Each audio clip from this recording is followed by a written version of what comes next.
दोस्तों एक बार फिर से स्वागत है आपका प्रजापति न्यूज में। ताजमहल के वो राज जो सबसे छुपाए गए। दोस्तों प्यार की कस्में वादे करने वाले बहुत से लोगों को आपने देखा होगा, लेकिन मुगल बादशाह शाहजहां ने अपनी पत्नी मुमताज से कोई कस्में या वादे नहीं किए, बल्कि डायरेक्ट ऐसा नायाब ताजमहल बनाकर तैयार कर दिया जो आज दुनिया के 7वें अजूबे के रूप में जाना जाता है। उस जमाने में करीब 3 करोड़ की लागत से बनकर यह तैयार हुआ ताजमहल आज दुनिया भर में प्यार करने की सीख देता है। लेकिन दोस्तों ताजमहल की सफेद खूबसूरती के अलावा भी इससे जुड़ी बहुत सी ऐसी चीजें हैं जिनका आपको दूर दूर तक कोई अंदाजा ही नहीं है। जी हाँ, आज भी इस नायाब अजूबे से जुड़े कुछ ऐसे राज मौजूद हैं जिसे हम लोगों से छुपाया जा रहा है। अब वो राज कौन से हैं उनके बारे में जानने के लिए मेरे यानी अपने दोस्त विशाल प्रजापति के साथ वीडियो के एंड तक बने रहना।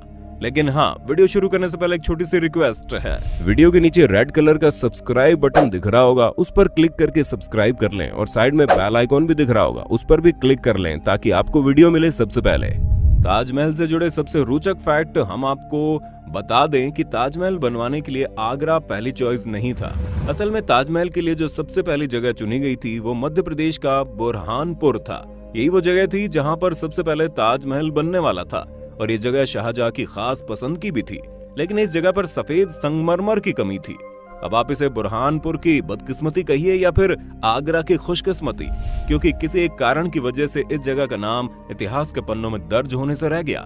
वरना आज आगरा की जगह लाखों करोड़ों सैलानी हर साल मध्य प्रदेश के बुरहानपुर में घूमने जाते हैं। और दोस्तों क्या आपको मालूम है, ताजमहल बनवाने के बाद शाहजहां ने ताजमहल की परछाई बनवाने का निर्णय लिया जिसका रंग काला होने वाला था।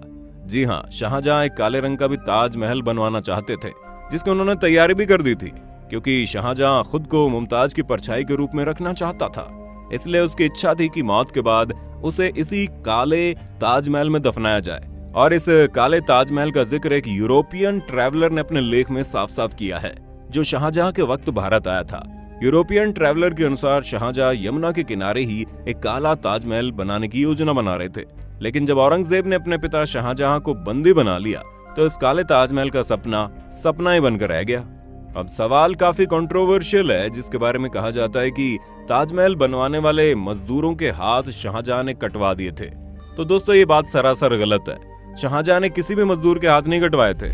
हाँ, भले ही सालों से लोग इस बात को सच मानते आ रहे हैं, लेकिन ये बहुत ही प्रचलित मिथ है जिसमें किसी भी प्रकार की कोई सच्चाई नहीं है। अक्सर ऐसा होता है, जो चीज सालों से कही जा रही होती है तो लोग उसी पर विश्वास कर लेते हैं। और यहाँ भी कुछ ऐसा ही देखने को मिलता है, जिसके मुताबिक जब ताजमहल बनकर तैयार हुआ तो शाहजहां इसके निर्माण से इतना खुश हुए कि उन्होंने मजदूरों के हाथ कटवा दिए ताकि दूसरा ताजमहल न बनकर तैयार हो सके। और आप खुद ही दिमाग लगाइए, भला कोई इंसान अपनी किसी चीज से खुश होगा तो क्या वो उसे बनाने वाले के हाथ काट देगा या फिर उसे इनाम देगा? जी हाँ, आपका जवाब बिल्कुल सही है, इनाम देगा। और शाहजहां ने भी कुछ ऐसा ही किया था। और अगर शाहजहां ऐसा ना करते तो भला वो काले ताजमहल को बनवाने का ख्याल दिल में क्यों लाते? क्योंकि अगर नए मजदूरों को एक और ताजमहल बनाने का आदेश दिया जाता तो हो सकता है उनसे भूल चूक हो जाती, लेकिन ऐसा नहीं था। शाहजहां को अपने पुराने मजदूरों पर पूरा विश्वास था, इसलिए उन्होंने काले संगमरमर के ताजमहल को बनाने का विचार अपना दिमाग में आने दिया। और शाहजहां की इस हाथों को कटवाने वाली बात का सबूत किसी किताब में भी नहीं मिलता, इसलिए सिवाय अफवाह के और कुछ नहीं है। अब सालों से अपनी जगह पर खड़े ताजमहल को देखकर कभी न कभी आपके दिमाग में ख्याल आया होगा कि क्या भूकंप ताजमहल को गिरा सकता है? तो दोस्तों ये बात थोड़ी वैज्ञानिक है, क्योंकि अगर हम आपको साफ शब्दों में बताएं तो आप ये समझ लीजिए कि कोई भारी भूकंप भी ताजमहल को नहीं गिरा सकता, क्योंकि ताजमहल केवल प्यार का प्रतीक और सफेद संगमरमर की खूबसूरत इमारत ही नहीं है, बल्कि मुगल काल की सिविल इंजीनियरिंग और बेहतरीन आर्किटेक्चर का शानदार नमूना भी है। अगर आप ताजमहल गए हैं तो इस पूरी इमारत को आपने गौर से देखा है तो आपने ये चीज जरूर गौर की होगी कि मेन बिल्डिंग के चारों तरफ बने चारों मीनार बिल्कुल सीधे नहीं बनाए गए हैं, बल्कि उन मीनारों को थोड़ा झुका दिया गया। वो भी कुछ इस तरह से झुके हुए हैं कि अगर कोई भूकंप आता है तो चारों मीनार मेन बिल्डिंग से दूर गिरे और अंदर वाली इमारत को किसी भी प्रकार की कोई चोट ना आए, और इस तरह भूकंप के झटके मेन बिल्डिंग तक पहुंचने से पहले ही इन मीनारों तक ही सीमित रह जाए। इसलिए ताजमहल के इन चारों मीनारों को तैयार किया गया है। अब दोस्तों जैसा कि हम सबको पता है, ताजमहल मुमताज की याद में प्यार की निशानी के तौर पर बनाया गया है। लेकिन क्या आप जानते हैं ताजमहल की अपनी खुद की प्रेमिका भी है, जो कोई और नहीं बल्कि यमुना है। आपने बिल्कुल सही सुना, वही यमुना नदी जिसके किनारे ताजमहल का निर्माण किया गया।